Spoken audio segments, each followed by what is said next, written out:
Silicon Valley in California is a unique place known for high-tech companies and entrepreneurs that are on the cutting edge of technological innovation.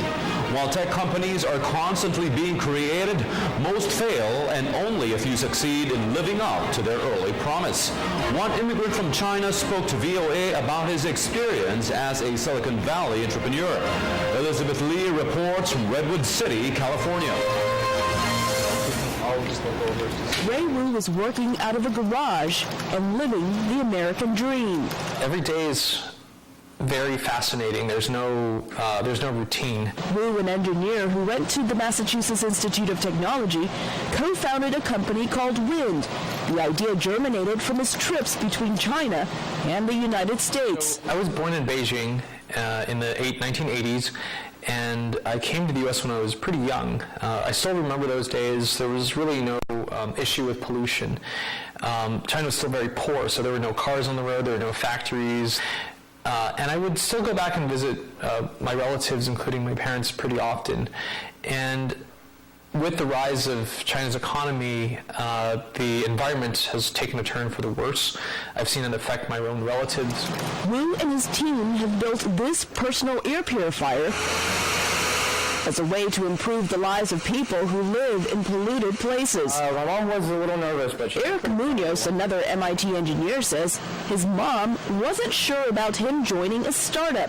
As the son of Colombian immigrants, getting to Silicon Valley for Munoz hasn't been easy.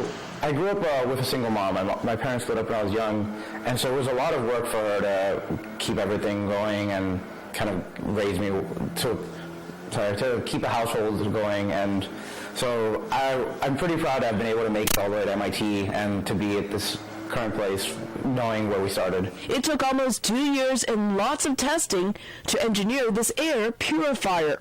Wu says his team created elements on controlling airflow, invented this sensor to monitor air quality, and wrote a corresponding app from scratch. He says the invention can also function as a real-time air quality map. If enough people have sensors like this one and a cell phone with GPS, then the information on air quality can be crowdsourced, and people will be able to know the air quality in different areas in the city.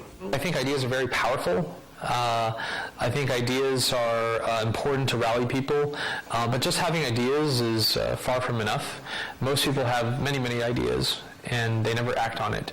And to actually execute an idea takes a lot of effort, a lot of time. Wu says the success of his company will depend on how well their idea is executed.